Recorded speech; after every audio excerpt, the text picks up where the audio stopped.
I'm back with another book review and unboxing.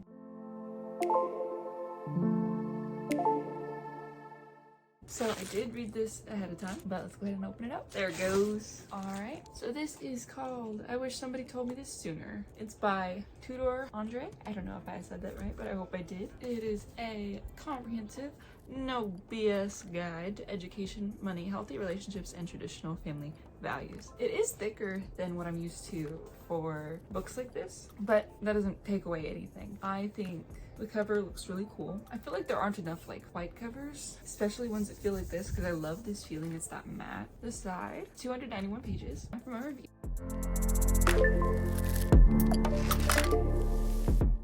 I actually really enjoyed this book. I thought it was well put, well thought out, and it kept me interested throughout. Just like it says on the front, it does go over education, money, healthy relationships, and family values. So it does live up to what it wants to be. Unlike other books like this one, where it has advice and information for you to help you have a better life, this one is narrated a bit differently. I don't want to say it's on the harsher side, because harsh is such, a harsh word. It's more of it comes more from a realistic standpoint of this is how it is, this is how to make it better. And I appreciate that. Sorry, Piggy's been sick, so she's a little lovey this morning, aren't you? I've learned that going over the table of contents with these books helps give a better picture to what you'll be getting into with these types of books. So chapter 1 is about education and money. Part 1 is education, part 2 is money. Easy. We got education, we got the process of learning, navigating the process, the purpose of education, public schooling, college and higher education, bad degrees, good degrees, and then something I do enjoy are the key concepts listed after every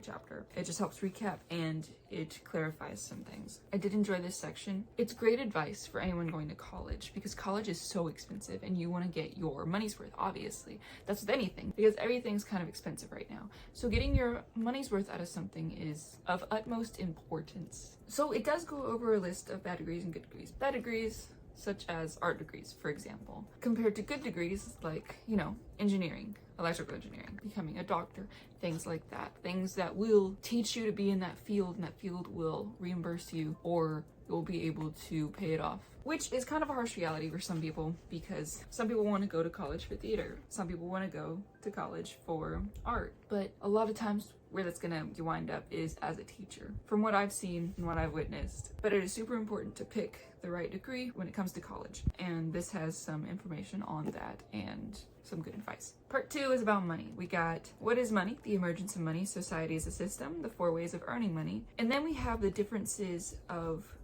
being an employee, being an independent contractor or freelancer, and being a business owner. Oh, and we also have being an investor. So it was nice reading this, especially because it's a good reminder that schools are meant to pump out employees, not CEOs. We're taught to follow instructions, we're taught to not think for ourselves, and we're told to just do what we're told. But under that little section of being an employee, we have time investment, income limitations, and lack of control. We've got safety, low risk, linear progression, and predefined hierarchy, predictability, and benefits. And then in the independent contractor, or being a freelancer, it has its ups and downs, of course. You do get your own time, but you have to figure it out, Anyway, it has a little more on being that. We got the pocketing much more cash for your work, legal entities, control client relationships, and then we have unpredictability, risk, cost, and isolation, which makes sense. And I'm learning slowly about how it feels to be a freelancer and the impact it has on my life and my wallet and taxes. Then we got business owner, and what comes along with that, we have the entrepreneurial mindset. We got understanding the process, becoming a creator, specialized skills and certifications. Don't forget what a business is. That's all underneath the entrepreneurial mindset. Why is that hard for me to say? And then we have in that same business owner section, we have but I don't have any ideas, businesses or systems, hiring people and partnerships, contracts and leverage, product, marketing and sales, scalability, equality, and other advantages. So these are super interesting, super informative chapters. And then the last one is investor. We have tangible assets and intangible assets. And at the very end, we have key concepts for everything. This one was nice to get into. I do appreciate how much this book has in it, because you could take it section by section. I feel like I learned a lot in this area about these different mindsets, these different lifestyles, I guess is what you could say, because eventually they will become a lifestyle. But ultimately it depends on what you're looking for, what you want out of your life, and how how much flexibility and control you want over your future. And then we get into chapter 2, that is personal health and creating a healthy social circle. I believe this is really important, mainly because you become like who you surround yourself with. You pick up their habits. If they're eating healthy, you're gonna eat healthy. If they're eating junk food every day, you're gonna eat junk food every day. That's just kind of how it works if you hang out with them a lot. So we've got part 1 on creating a healthy social circle, navigating troubled waters, identifying toxic people, and a little subsection, the toxic relationship proximity model. Really interesting to read about. We have breaking the cycle and walking the path of healing. Nowadays, I feel like this is a really important thing to read, and the addition of having this be more of a this is how it is, but here's how you fix it. I feel like that is something that kind of goes hand in hand, because you don't want to hear the truth a lot of times, but you gotta, because the truth will, set you free. We got detect, repel, and diffuse for these toxic relationships. We have healthy relationships. We got in detect, we have developing your emotional intelligence, detecting highly toxic and dysfunctional people, the abuse cycle, roping you back in. Yeah, sometimes it's hard to read things like this because you realize that there were people in your life that were toxic. And you're like, oh, yeah, that makes sense. And you have repel.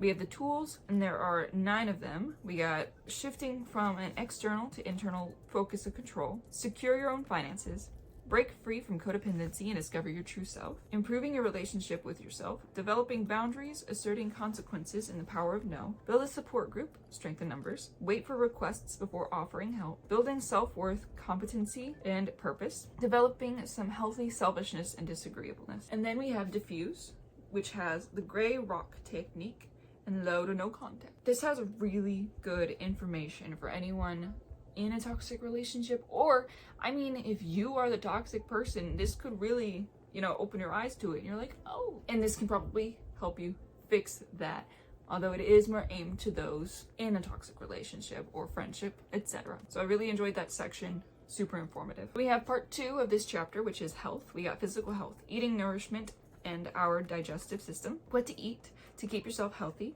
the motion of the body and the importance of strong senses. In that one, there are 2 subcategories, choosing the right sport and protecting your senses. I like this part. My family is really healthy normally, and so I grew up knowing what to eat, what not to eat.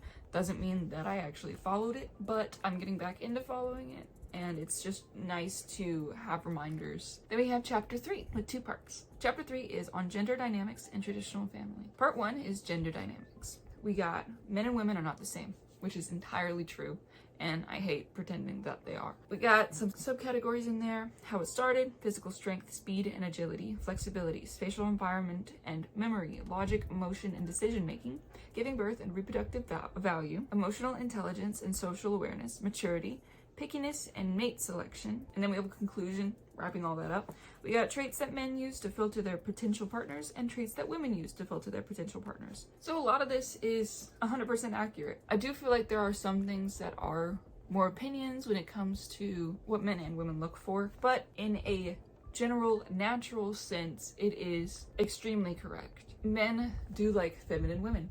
Yes, there are some that like more masculine. Yes, there are some that enjoy women like bodybuilders. There are women that like men who are a little more feminine, who are maybe thinner, not as muscular, but that doesn't change the core of the lesson. And when it comes to gender roles, I'm one person who thinks it's super important to have a mother and a father, and we're getting into that because of the building a healthy traditional family. We got the family system in little subsections. We have the family system's influence, the healthy traditional family system, and family organization.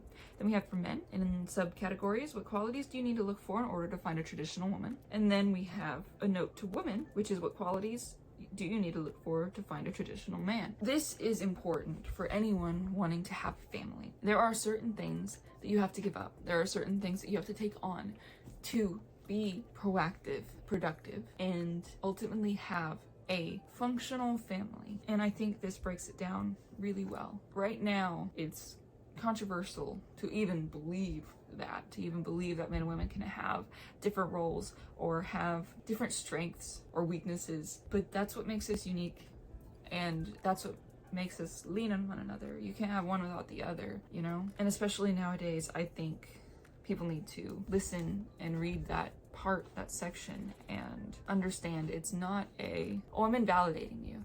this is how it is, this is how it's always been, this is how it works the best. And it's been proven over and over so many times. Long story short, I enjoyed it. It had a lot of good information. It's structured well. The formatting is nice, easy to read. It's not all jumbled up in one paragraph. The sections are clearly labeled and there's the occasional diagram. So if you get the chance, go ahead, check it out. This is one of those important reads I believe might help out anyone who needs it. You know, I think a lot of times books like this leave room for expansion on certain topics. Like, you don't get enough of one thing. You wish that there was a little bit more said on a certain subject. But I don't think there was anything I wished was expanded on or talked about more. I think everything was well defined, well put, and well explained. So definitely, if you get the chance, go check this out. It's a good book, it's a good read, good thick read. Not really that thick. It's less than a fantasy book. If you've read A Court of Thorns and Roses, it is like a fourth of that size. So it's a quicker read than that. So